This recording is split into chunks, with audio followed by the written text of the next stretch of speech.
करते हैं। कहां से करेंगे यह उनकी मर्जी है। जैसे पढ़ाई जो होता है, कारपेंटर वह कहीं से काटता कहीं से जोड़ता है, कहीं से काटता कहीं से जोड़ता है। उसी प्रकार से भगवान, यदि आप मान लीजिए परिश्रम कहीं कर रहे हैं और उस परिश्रम में आपको थोड़ा सा पैसा कम मिला, तो आप भगवान का नाम लेकर आप चले जाइए, हे प्रभु यदि मैं सच्चे हृदय से यदि मैं परिश्रम किया हूं तो आप जान रहे हो। मनुष्य जाने या ना जाने, ईश्वर जानता है। वह आपके परिश्रम का फल निश्चित रूप से कहीं ना कहीं से देगा। एक पंडित जी की मैं बात बताऊं, अभी हाल ही की बात। पंडित जी निहायत सन 80 के आचार्य हैं और बहुत ही सज्जन व्यक्ति, बहुत ही सज्जन व्यक्ति। वह 3 साल पहले गए विवाह कराने। अब उस विवाह कराने में और भी उनके गुरु थे और भी तमाम पंडित जी लोग थे। एक विधायक वहां शादी हो रही थी। उस पंडित जी को बेचारे को विद्वान, व्याकरण से, साहित्य से, लेकिन उनको 1 भी रुपया ना मिला। वो शांतिपूर्वक विवाह करा अच्छे से, यह नहीं कि उनको पैसा नहीं मिला तो विवाह नहीं अच्छे से कराएंगे। उन्होंने बड़े अच्छे से उन्होंने कार्य कराया और वो चले गए। जिस बच्ची की शादी हो रही थी उसकी माता जी 3 साल के बाद विवाह का कैसेट देख रही थी, अपने घर पर लगा करके देख रही थी। अब उन्होंने देखा कि पंडित जी इसमें तो 1 भी रुपए कहीं पाए ही नहीं कहीं। अब देखिए भगवान आपके परिश्रम को किस प्रकार से सूद के साथ, ब्याज के साथ जो है आपको वापस करता है। अब हुआ क्या कि पंडित जी बेचारे गए थे कहीं, उनके पास फोन की कि महाराज जी आप 10 मिनट के लिए आपके पास टाइम हो तो आप थोड़ा सा मेरे घर पे आ जाइए। उन्होंने कहा कि देवी कोई बात है विशेष? उन्होंने कहा कि आप आ जाइए, विशेष कोई बात है। जब गए उनके घर पर, उनको वो 7,000 रुपए दी, एक साड़ी भी देकर उन्होंने पैर छुए। उन्होंने कहा कि मैं तो कुछ किया नहीं, फिर आप ये किस चीज का दे रही है? उन्होंने कहा पंडित जी आप कुछ भी नहीं किए, कुछ भी नहीं कहे, लेकिन मेरी बच्ची की आप शादी कराए और शादी मैंने देखा आप 1 रुपए कहीं भी मेरे, आप 1 भी रुपए कहीं नहीं पाए। मेरे गुरु जी पाए थे और सभी लोग पाए, लेकिन आप नहीं पाए। उसी का मैं आपको दे रही हूं। तो भगवान देता है, निश्चित रूप से देता है। बसंत यह है कि आपके अंदर धैर्य है। हम लोग धैर्य नहीं रख पाते, धैर्य के कारण ही हम सभी लोग अपना सब कुछ खो देते हैं। वृंदावन बिहारी लाल की जय। जिसने भी तेरे कदमों पे सर को झुकाया है, मेरे भोलेनाथ बाबा तूने गले से लगाया है। ओ बाबा तेरे कदमों पे करता हूँ फरियाद में, सारे जहां ने ठुकराया तो आया तेरे पास में। करुणा का सागर, दया का भंडार है, मां की ममता तू ही, पिता का प्यार है। ओ मेरे सर पे सदा तेरा हाथ रहे, ओ भोलेनाथ। ओ मेरे सर पे सदा तेरा हाथ रहे, भोले बाबा तू हमेशा मेरे साथ रहे, भोले बाबा तू हमेशा मेरे साथ।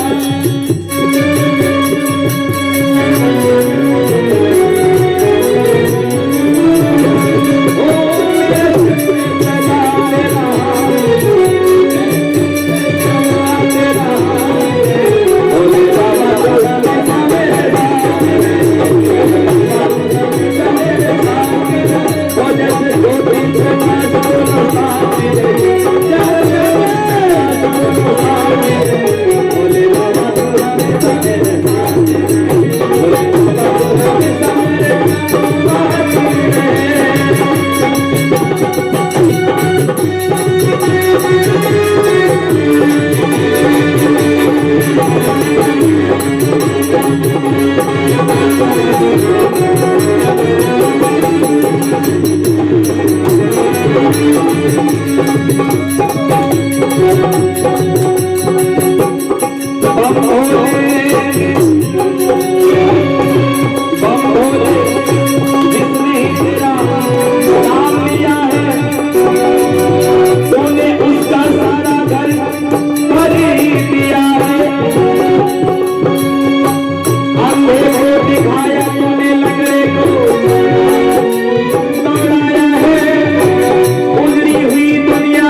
गिरे लेला, अंधेरों में जैसे चिराग रहे, भोले बाबा तू हमेशा मेरे पास रहे,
भोले भोलेनाथ भगवान की जय, जय श्री राधे। विजय मैया के गर्भ से दो पुत्र उत्पन्न हुए, एक का नाम हिरण्याक्ष, एक का नाम हिरण्यकश्यप। देखते ही देखते दोनों इस समूह की बहुत ही विशाल शरीर हो गई। हिरण्याक्ष इतना शक्तिशाली था, वह गदा लेकर के तीनों लोकों में भ्रमण करने लगा। जो भी उसे देखते सभी लोग छुप जाते, सभी देवता छुप गए। इधर नारद जी रास्ते में उससे मिल गए। अरे वो नारद, नारायण नारायण करते कहां जाते हो? तुम तीनों लोगों 14 भुवन में घूमते रहते हो, बताओ, ये बताओ कि मुझसे युद्ध करने वाला कोई है? नारद जी ने कहा कि तुमसे युद्ध करने वाले तो केवल एक हैं, जिनका नाम है विष्णु। अच्छा, वह युद्ध कर सकता है, कहां मिलेगा? वह तो बैकुंठ में रहते हैं। कैसे मुलाकात होगी? जाकर उससे कह दो तुम संदेश मेरा पहुंचाओ। हाँ ठीक है, मैं संदेश पहुंचा दूंगा। नारद जी बेचारे समझ गए कि दुष्ट है, दुष्ट संग नहीं देहु विधाता। दुष्टों की संगत मिल पाना, मिल जाए दुष्टों की संगत, तो जान लीजिए कि वह दिन आपका या वह जीवन खराब हो जाएगा। कहा जाता है कि जन्म नष्टम को भार्य, दिन नष्टम को भोजनम। जिस दिन का भोजन यदि आपको जरा सा भी खराब मिल गया तो दिन आपका बेकार हो जाएगा। और यदि आपके जिस जीवन में पति के रूप में, चाहे पत्नी के रूप में, चाहे पुत्री के रूप में, चाहे पुत्र के रूप में यदि कोई दुष्ट मिल गया, या मित्र के रूप में, या पिता के रूप में, या भाई के रूप में, तो जीवन बेकार हो जाता है। वो समझ गया, कहा कि अब मैं क्या करूं, बस उसने पृथ्वी को चुरा ले गया, पृथ्वी को चुरा करके ले गया, पाताल लोक में छिपा दिया। अब इधर सृष्टि का विस्तार कैसे हो गए, अनायास ही ब्रह्मा जी को छींक आई। ब्रह्मा जी महाराज की नासिका के अग्रभाग से 12 भगवान का प्रादुर्भाव हुआ। प्रेम से बोलिए 12 भगवान की जय, 12 भगवान की जय। ये भगवान का कौन सा अवतार है? भगवान का यह प्रथम अवतार है। यह भगवान का प्रथम अवतार है। 12 किसे कहते हैं? शुक्र को। भगवान 12 अवतार क्यों लिए, इस पे आप जानते हैं? भगवान तो 12 के जगत पर कोई और अवतार ले सकते थे, लेकिन क्यों 12 अवतार लिए? क्योंकि 12 में यह विशेषता है कि वह जल के अंदर मिट्टी कहां है खोजने में उनकी घ्राण शक्ति जो होती है, घ्राण मतलब सूंघने की शक्ति, वो बहुत तीव्र होती है जल के अंदर। भगवान 12 तुरंत जल के अंदर प्रविष्ट हो गए और जल के अंदर प्रविष्ट होते ही खोज लिए पृथ्वी मैया कहाँ है। पृथ्वी को अपने नासिका के अग्रभाग पर उन्होंने रख लिया। इधर हिरण्याक्ष उनको मिला। हिरण्याक्ष उनको अटपटी बातें, अशोभनी, अमर्यादित बातें कहने लगा। भगवान 12 कहे, ओ ग्राम सिंह, अरे तो इतना बोल मत। लेकिन वह कहां चुप रहने वाला, वह तो भगवान के ऊपर अपने बाणी का प्रहार करता, गदा का प्रहार करता। भगवान कुछ बोले नहीं। भगवान ने सोचा पहले जिस कार्य हेतु मैं आया हूं पहले वह कार्य बनाऊंगा। इस अध्याय से, भगवान की इस लीला से, 12 अवतार की लीला से हम सभी लोगों को शिक्षा यह मिलती है कि जो चालाक पुरुष होता है वह पहले क्या करता है, अपने कार्य को बनाता है।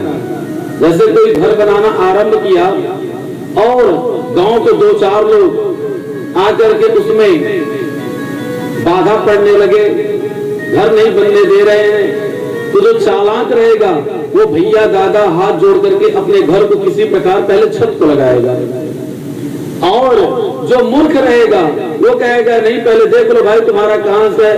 वो क्या करेगा, उलझ जाएगा, अरे चलो कोई बात नहीं देख लेते, 1 बीघा खेत बेच करके मैं तुमसे लड़ लूंगा। तो ऐसी बुद्धि नहीं होनी चाहिए।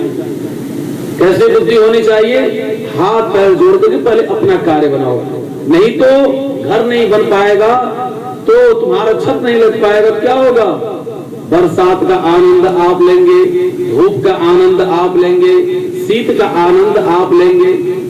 इसलिए पहले अपने कार्य को बनाना चाहिए। भगवान श्री 12 भगवान ने क्या किया कि पृथ्वी मैया को ला करके जल के ऊपर रख दिए। जल के ऊपर और पुनः भगवान गए और हिरण्याक्ष को जोड़कर एक घूसा मारे, सो गोविंदाय नमो नमः हो गया। उसके शरीर से एक तेज पुंज निकला जो भगवान के चरणों में विलीन हो गया। प्रेम से वृंदावन बिहारी लाल की जय। हिरण्याक्ष का भाई था हिरण्यकश्यप। हिरण्यकश्यप जो सुना कि मेरे भाई को विष्णु मार डाला, तो वह अपने मन में यह ठान लिया कि जब तक मैं विष्णु को मार नहीं लूंगा तब तक मैं चैन से नहीं रहूंगा। सोचिए वह दैत्य होते हुए भी, राक्षस होते हुए भी वह अपने भाई के लिए इतना कर रहा है। और आज कलयुग में लोग क्या है, भाई भाई को ही देख कर के जल रहा है, भाई भाई के ही शोषण करने की प्रवृत्ति है। भाई जो है यह चाह रहा है कि किसी प्रकार से इसका मैं गला काट दूं और सारी प्रॉपर्टी मुझे ही मिल जाए।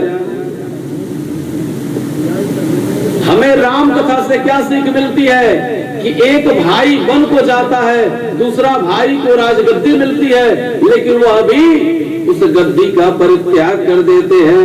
कौन? भरत जी महाराज। भाई जो मन को भा जावे वो भाई है।